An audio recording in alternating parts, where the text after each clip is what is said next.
Natikman mo na ba? Ang pinakamurang fried chicken rice meal dito sa may Santa Ana, Manila. Dahil dito nga guys, sa halagang 50 pesos mo ay meron ka ng fried rice, 1 piece fried chicken na naka-unlimited gravy pa. At kung gusto mo fried chicken lang ay 35 pesos lang. At ang owner nga neto ay dating head chef sa barko kaya garantisadong masarap kahit pang presyong pangmasa. Kasing magandang tanghali. Uncle Bob's Fried Chicken po. Kahit naisipan mong benta ng chicken rice meal na 50 pesos lang. Gusto ko kasi sir,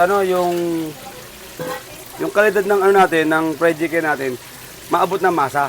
Maabot ang Oo. Kasi ang target ko talaga yung mga estudyante na siyempre yung baon, ganun lang. Tapos ang ano ko po, para at least maramdaman nila na yung 50 pesos, malayo na mararating, mabubusog na sila. Busog na kayo, no? Eh, paano po yung pag-ano yun, sir? Pag-preparation ng manok mo, paano po yun? Ang proseso po nito sir, marination to for overnight. Para yung Pinabrining nyo, sir. binabrain ko muna tapos marination overnight para yung lasa note hanggang buto. So, quality kahit murang halaga lang, na boss?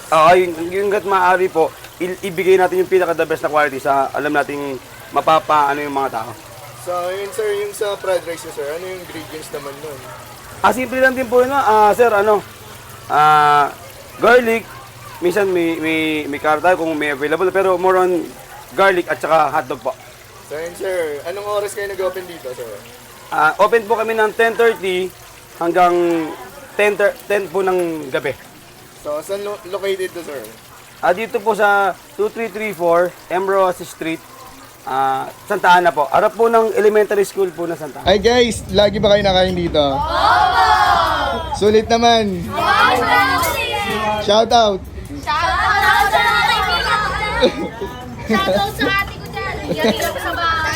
Ngayon mga tikiman dito tayo sa Emrose Street, Santa Ana. At dinayin natin itong Uncle Bob Fried Chicken. Ito yung nagtitrending dito. Bali, pinakamalapit na landmark nito is tapat lang siya mismo na Santa Ana Elementary School. Tignan nyo naman kasi 50 pesos lang. May fried chicken yan na, sabay.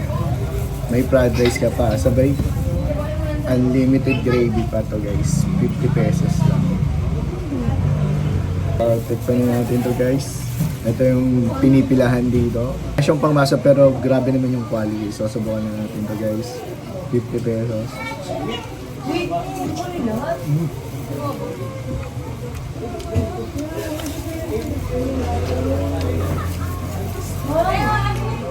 Yung breadings pa lang is kakaiba na. Sabay yan, may fried rice pa.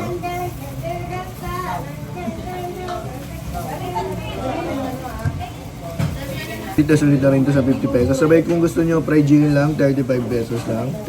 So, tikpan na natin ito guys.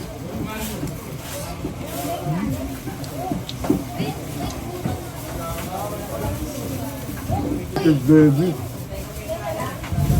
ito na yata yung pinakamurang fried chicken rice meal dito sa Santa Ana.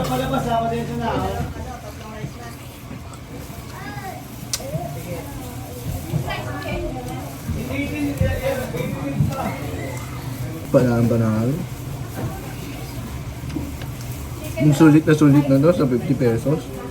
Mabubusog na kayo. So yun guys, kung gusto nyo makatikim ng ganito, 50 pesos lang. Dahil nyo na to Uncle Bob Fried Chicken guys. Tapat lang ng Santa Ana Elementary School. So yun lang, params lang. Manong ulam. Manok from Uncle Bob Chicken. Hey!